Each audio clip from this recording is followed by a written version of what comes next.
السلام عليكم ورحمة الله وبركاته.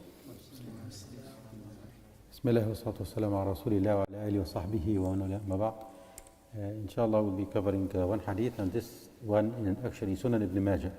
Again, the theme is the dua, and this actually under the category of what you call it Bab al-Jawami' dua, meaning the short dua, but is heavy in meaning and comprehensive in inshallah in reward. This hadith is narrated narrated with a Sahaba with the name Abu Malik Sa'ad ibn Tariq. He was narrating that about through his father. He said أنه سمع النبي صلى الله عليه وسلم قد أتاه رجل. A man came to Rasulullah صلى الله عليه وسلم and asked him عليه الصلاة والسلام يا رسول الله كيف أقول حين أسأل ربي. So he asked Rasulullah صلى الله عليه وسلم, what should I make dua? What should I say when I ask Allah subhanahu wa ta'ala, meaning making dua? قال, Rasulullah صلى الله عليه وسلم said, قل اللهم اغفر لي وارحمني وعافني وارزقني وجمع أصابعه الأربع إلا الإبهام. So عليه الصلاة والسلام said, he said like four kind of like requests here, and عليه الصلاة والسلام showed his hand with those 4 fingers stretched, and the other one is actually bended. So he continued عليه الصلاة والسلام فإن هؤلاء يجمعن لك دينك ودنياك. So here Rasulullah صلى الله عليه وسلم said these 4 requests will just cover this whatever you need in this dunya and the hereafter. So let me translate. So he said, Allahumma ghfir li, oh Allah, forgive me, warhamni, and have mercy on me, wa'afini, and protect me from anything harm, warzuqni, and provide me sustenance, and so. So there are 4 comprehensive, 2 for the hereafter and 2 for this dunya. Allahumma ghfir li, warhamni, wa'afini, warzuqni. Allahumma ghfir li, warhamni, wa'afini, warzuqni. Very simple, inshallah. You can actually memorize it easily. جزاكم الله خير.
Should we, inshallah, start or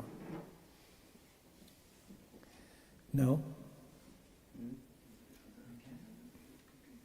Are we going to have a halaqah or we're skipping it? You want to do it? I don't know. It's up to everybody. It's up to everybody. How do you feel you had long time with down here? Huh? I'm okay. I just want to know about you. Okay? Okay? Alhamdulillah. Because I don't hear a lot of noise here. So we're missing a lot of brothers. Yeah. Yes. Okay. Bismillah ar-Rahman ar-Rahim.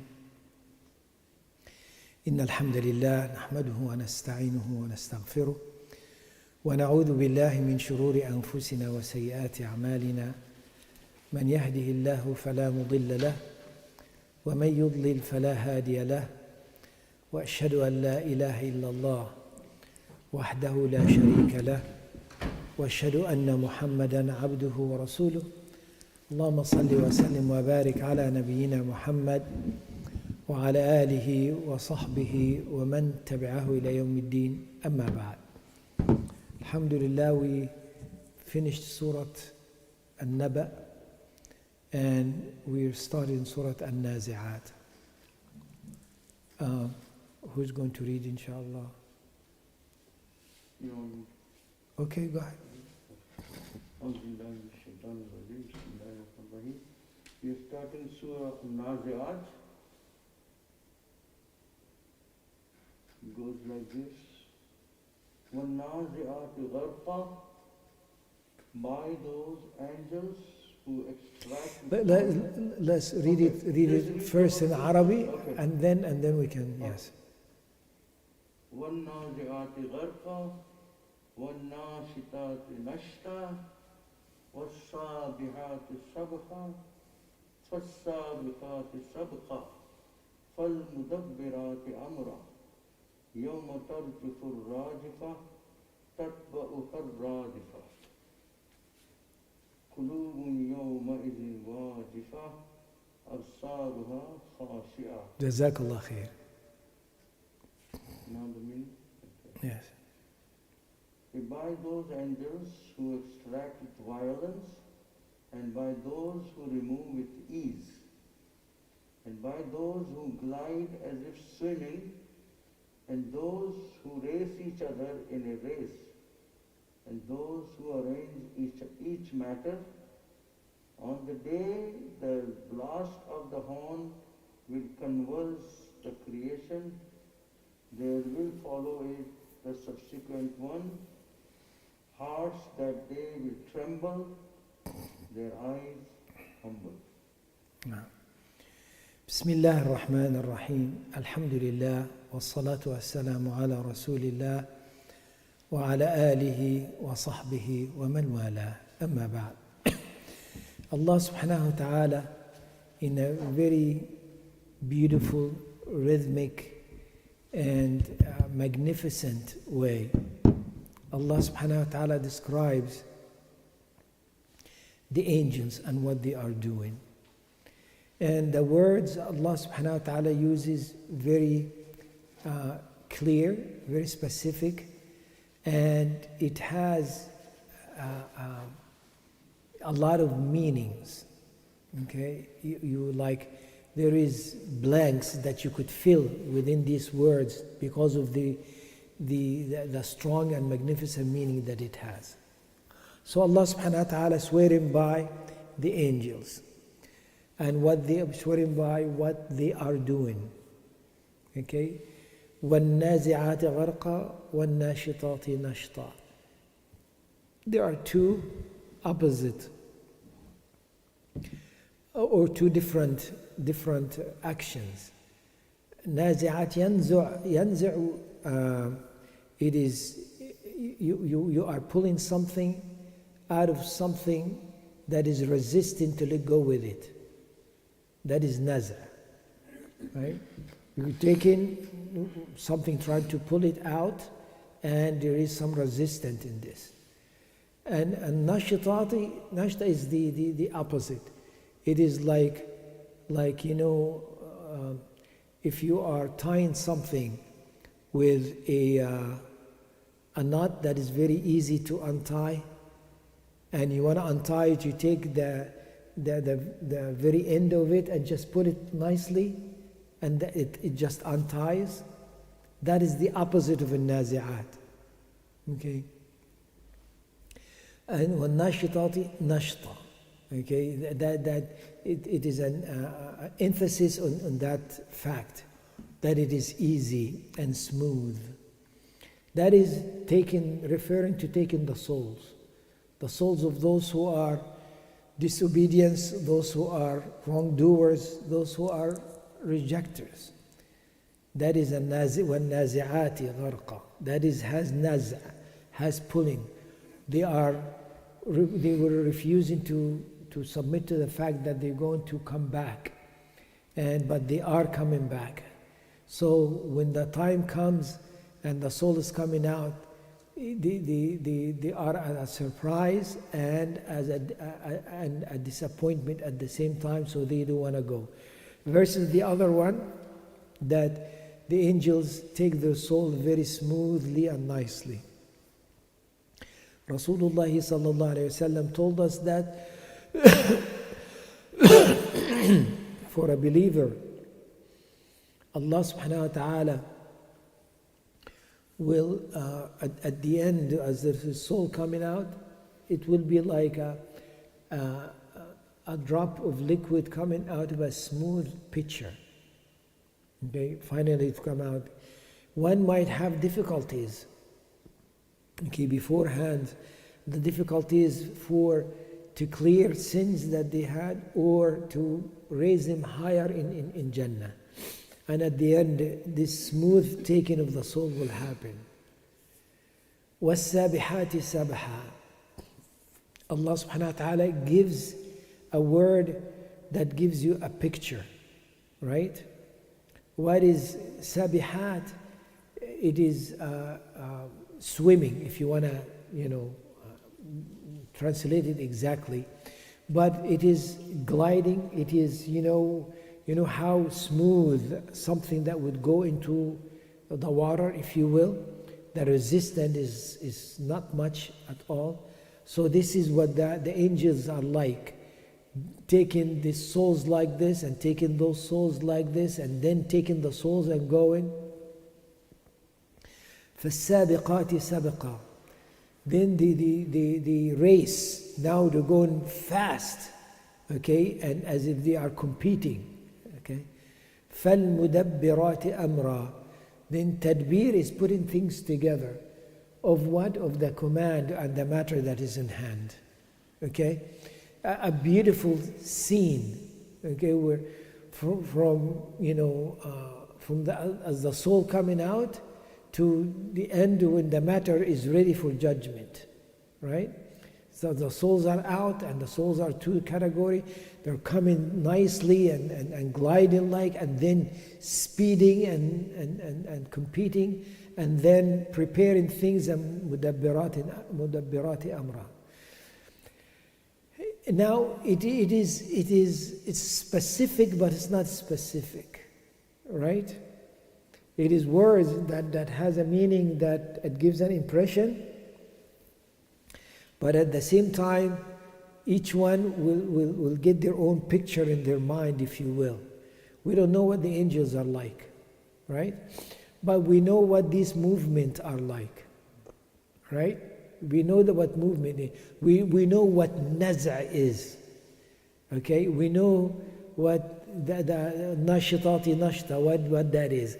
We know what sabihat is now. We know what sabiqat is, and we know what mudabbirat is, okay? So Allah subhanahu wa ta'ala get us to think about these matters, and this is what the angels are doing, and it is the command of Allah. يوم ترجف الراجفة تتبعها الرادفة قلوب يومئذ واجفة أبصارها خاشعة. That is, now the trumpet is blown, and it's blown one more time. الراجفة تتبعها الرادفة. Now the hearts and the eyes, Allah subhanahu wa ta'ala describes. Okay. Now, the eyes is what you see with, and the heart is what you feel with, right? So there is an impression that you get that gives something to your heart, okay? It puts you in at ease, or put you at being anxious or being afraid, and okay. So the hearts are now trembling, moving, being affected by this scene. Okay? Remember, at that scene, we do not have a choice of what to do anymore. Okay? That is a scary moment, or a very beautiful moment, right? Meaning, a believer that wants to submit and surrender to Allah subhanahu wa ta'ala and does that, he still has to do things, right? And as they're doing things in their life, they have submission to Allah subhanahu wa ta'ala. But that moment, the submission is there, but you do not have to do anything anymore. What you have done is coming to you now. And that's all there is. So the comfort and that truly submission to Allah subhanahu wa ta'ala is there. And Allah subhanahu wa ta'ala is taking care of things, and the angels are taking care of things. Versus the ones that they rejected that day, now they are in it. And now they remember what they were told about that day. That there is going to be a judgment. That they are going to be held accountable. That there is, at the end, there is a destiny and an abode that you're going to reach and dwell in it forever. That's enough to get them very scared. Now, we did not go through the next ayat, but the next ayat, Allah subhanahu wa ta'ala will tell us about what they used to say. Are we going to come back? The doubts that they have, right? The doubts that they had. And Amir and I were just talking before Fajr about how the one with the physical knowledge of things, the knowing that how things works, the more they know that they do not know. Maybe you wanna make a comment on what we're saying about this. Yeah. So we were reflecting on, when, for example, scientists, physicists, astrophysicists. Are we recording this? We are. Okay, you want to put the microphone on there? I'm audible. I'll be audible in the microphone. Oh, okay. Inshallah. Don't worry about it. I can hear myself. Okay, alhamdulillah. So it's nice. It picks up my voice. So we were reflecting that, scientists, the more they get to know about things, how they intricately work, the more they realize that there's a lot going on, and there's a design of things, and there's causation, and this is not really random chaos. They all know that. Now the issue then becomes, what some of them who are even Muslim distance themselves from Islam. Now they're scientists, they know science, they start believing science is the answer to everything, religion is not the answer. Now what we were reflecting upon that, why such a feeling develops in a person? Now one of the explanations, not an explanation, but an observation is that maybe because now they know, now one knows that they're not laymen, like they cannot make assumption that okay, everything is just happening by itself. They know exactly how things are happening. So there must be somebody doing it. Now, because they know that being is so magnificent, they would have no choice but to do what it says, what Allah subhanahu wa ta'ala asks them to do. But that they don't want to do, right?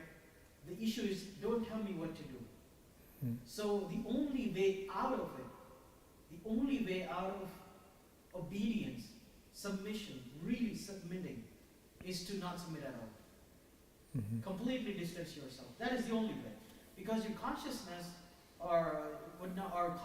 being cautious, you cannot be wishy-washy about things now. Because now you know. Now you can actually see how things are happening. You can write equations and see there is a language of mathematics behind it. So somebody has put those equations into place. So this is what we were reflecting upon. And this kind of mental exercise or the exercise of the heart, a layman does not go through. Like somebody like me would not go through, because we don't see that really. We don't really always see that in front of us. For example, I don't take a microscope and look at the cells and the bacteria dividing and the viruses and this and that. I don't see the intricate design all the time. So the one that sees knows this is not out of nowhere. So what is the choice now? Are you going to believe that in the one who put it there? Or are you going to distance yourself saying that, okay, because this is too much for me, either I go in 100% or there's a way that I just keep myself 0% or take myself out of it. So that's some people choose. And this is sad and unfortunate. May Allah subhanahu wa ta'ala guide us all and protect us from that. Ameen, ameen. Jazakumullah khair. Any other comment before? Okay, تفضل. Shall I continue some more ayat? No. No? Just stop here? Yeah, inshallah. يقولون أئنا لمردودون في الآخرة? No. No. Okay.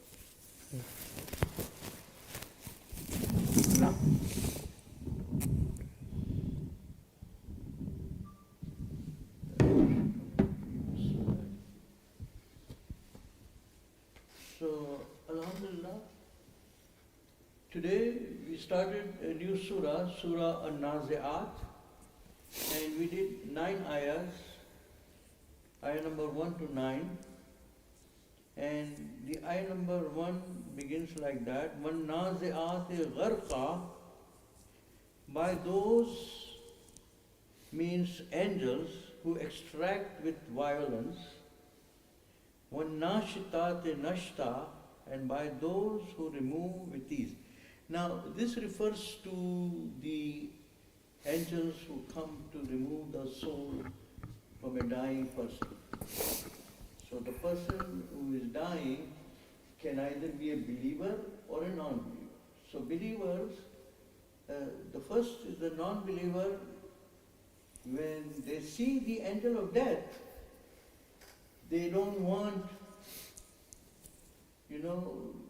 their soul to come out from the body. They try to resist. Because the soul is all over in the body, in all the parts, including eyes and legs and, everywhere. So these angels, they go inside the body and try to extract it because it doesn't want to come out, the soul. So they have to forcibly extract the soul.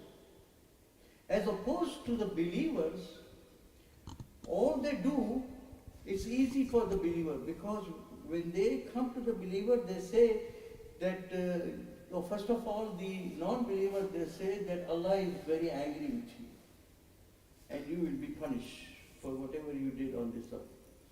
So that's why they don't want to come out. And the believers, the opposite, that they will tell, the angels will say to them that Allah is very pleased with you and He wants to meet you. So they want to go to meet Allah. Alright? So all the angels have to do is, there are some knots in the body with the soul. Because soul and the body, they are together. And there are some knots. So they just unwind the knot. They open the knots. And the soul wants to come out quickly. It will be extracted with ease, very easily. There is no need to extract it. It will come out by itself. You see, because of the good news they receive when a person is dying.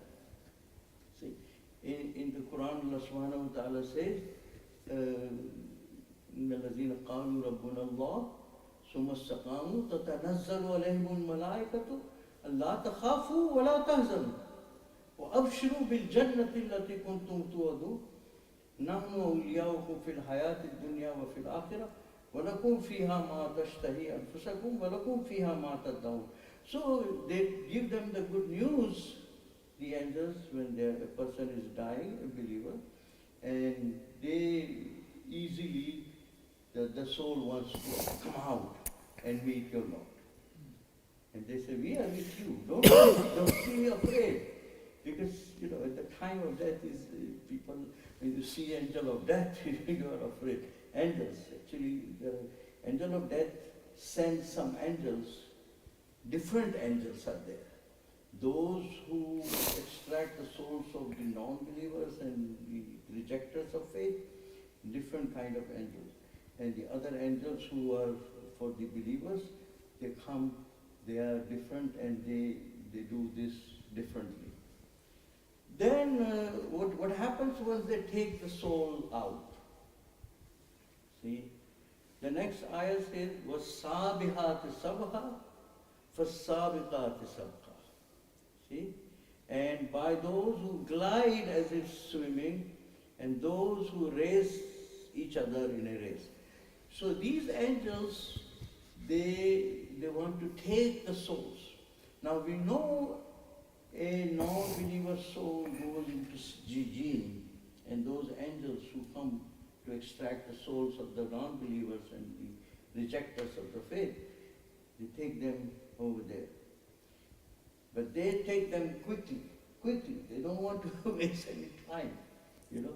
The same thing with the believers' souls, you know, they try to race each other and go gliding, like the Sheikh said, you know, glide, and as if swimming and gliding, you know, like they very smoothly they go. The angels, the way, you know, they travel, all right, and they take these souls to different places. Now the believer's soul goes to Illiyun until, you know, the resurrection. The soul will remain there, and they take it up there. That is on the seventh heaven, you know, where the angels reside.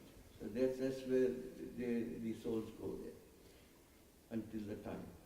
And first of all, the soul goes and reports to Allah subhanahu wa ta'ala for the believers. Now, there is a hadith, long hadith, which explains all this one, that what happens, you know, when the angels, which are for the non-believers and the rejectors of faith, you know, Mukazzibin, they take the thing to go above in the first heaven, you know, they got rejected to go through. There are 7 heavens, you know. So they have to come back and go to, you know, Sijin, take them to Sijin. Whereas the people who are believers and the good people, you know, first they ask, the angels who are there and the, you know, guarding, that they will ask, who is this person you are taking? You know, whose soul is this? And they will say that this is so and so, and, you know, son of so and so, and son of so and so, like that. And, you know, they say, you are the believer, so Allah wants to see you, very happy with this person. So they say, okay, welcome, and they keep going through different heavens like that. So there are, it's a long hadith, and it describes in a different way, very nicely. They bring a different, you know, nice, good smelling clothes when they take the soul for this thing. And the other one is that, you know, very stinking, you know, the thing, and they take it there for the bad people. So this, how they go, and then they eventually their destination. Now what they are supposed to do? The next ayah explains it, that فَالْمُدَبِّرَاتِ أَمْرًا, and those who arrange each matter. Now these angels, they have been instructed by Allah subhanahu wa ta'ala. When the soul, you know, Allah subhanahu wa ta'ala knows that this soul is coming out, so they are instructed what to do with these souls and how they should be, you know, treated. Because there is a waiting period until the day of resurrection when the souls will return to the body.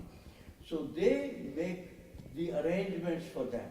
Like for instance, we know that after reporting to Allah subhanahu wa ta'ala, the soul comes back here to the thing, to the body, and then you know, there are two, the Munkar and Nakir, they come and ask them 3 questions. Who is your Rabb, and who is, what is your deen, and, you know, who is your prophet, who is guide. So you are supposed to answer those 3 questions, and then after that, you know, the souls again are taken back from them for a period of time. So, I mean, all of these things are detailed given in ahadith and everything. So this, the arrangement is such that if it was a good person, you know, as we know, that the you know, the grave, or wherever barzakh. Barzakh is something that is another world. Barzakh is some like that boundary. See, when a child is born, after a certain period of time, in the womb of the mother, his soul is put in the child. So from the time the soul is put until the child develops, it takes roughly about 9 months. So during that period is also called a barzakh. It's like a boundary. A child is living there. After a while, the child starts kicking. So that barzakh. Now, when it comes to this world, so this world is the period of time given to everyone. And then after this world, there is going to be another world. So there is supposed to be a barzakh. See, barzakh is another world where, it's just like a long sleep. See, when we sleep, we don't know what's happening to us and all that. We can start dreaming and do all kinds of things. The same thing in the barzakh, you are actually, waiting for, the time, for the hour to come to be established, and then, your souls and body will meet again, and you will be born again. So in the next few ayahs, actually, we are coming to that ayah number 6 now, which tells us what happens. What happens. So ayah number 6 says, يَوْمَ تَرْجُفُ الرَّاجِفَةُ, on the day the blast of the horn will convulse the creation. When the first horn is blown, you see, the whole world order will be destroyed completely. All the people who are living will die. See, they will all die. And not only that, all the world order that we know of, it will be completely destroyed. Then it's followed by تَتْبَعُهَا الرَّادِفَةُ. See, there will follow it the subsequent one. Now, the second horn, when it is blown, and some of the Mufassirin, they say that there is a period of 40 years in between them. But only Allah knows what 40 years is, how long during that time. Alright? And Allah knows best. So, that period of time, after that, the second horn is blown, and then all of a sudden, all the body and soul are brought together, and Allah subhanahu wa ta'ala resurrects everyone, and they all gather. Now, this is describing the death. See, the death is like, here it is given here that man mata qamat qiyamatuhu. Whoever dies, his qiyamah has been established already. So this is the death. Somebody asked Rasulullah sallallahu alaihi wasallam, the meaning is that, Ya Rasulullah, when the qiyamah will occur? He replied that, why you worry about that? When you die, that is your qiyamah. So this is what happened. So that qiyamah, these two ayahs refer to everybody dies and then they are resurrected. See? And then, when they are up, resurrected, ayah number 8 describes Qulubun yawma'izin wajifa, and that is the day, hearts that day will tremble. And everybody is resurrected, and they are standing, in the day of Qiyamah, everybody stands up and their hearts will be trembling. And what will happen to us? We don't know what will happen. Nobody knows what will happen to them. So they are all, hearts are trembling. And absaruha khashya. And this, describes the eyes will be humble.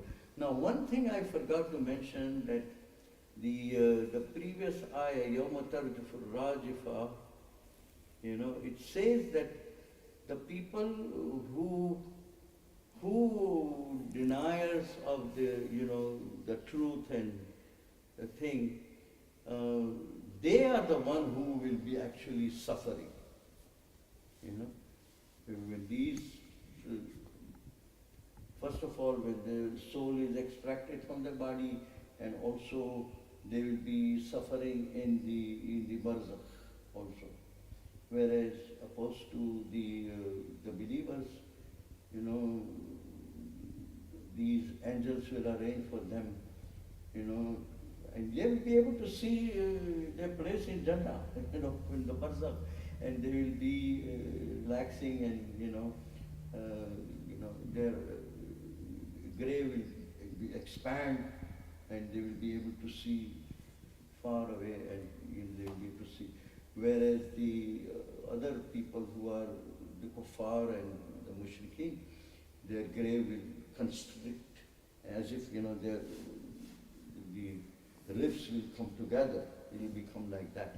So this is the time of death mentioned here, and after they are resurrected, the people's heart will tremble, and only it refers to the non-believers, the people who did not believe, and those bad people who were evil doers, and the people who denied the truth and everything.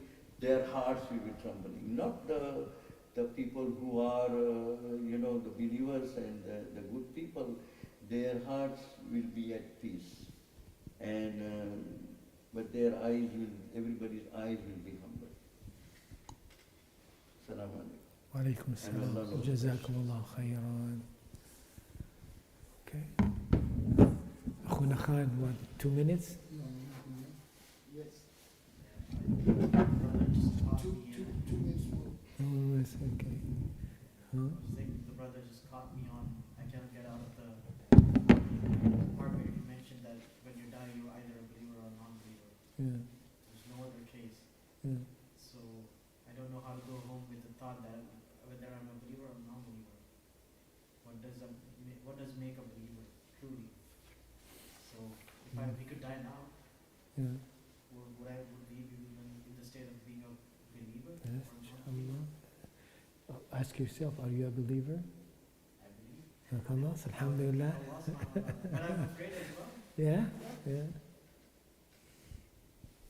If somebody asks me, what do you do to prepare? Mhm. I don't want to be embarrassed. Mm. It's not much. The answer is true. The true answer might be not much. Mm. I hope that works. No, we ask Allah subhanahu wa ta'ala it works. سبحانك اللهم وبحمدك أشهد أن لا إله إلا أنت أستغفرك وأتوب إليك. Alhamdulillah. So tomorrow we'll start Fajr at 5:30 inshallah. Don't worry about it. وعليكم السلام ورحمة الله وبركاته.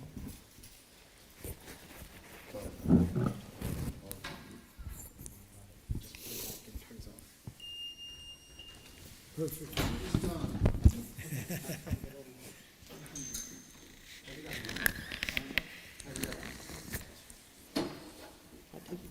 جزاك الله خير.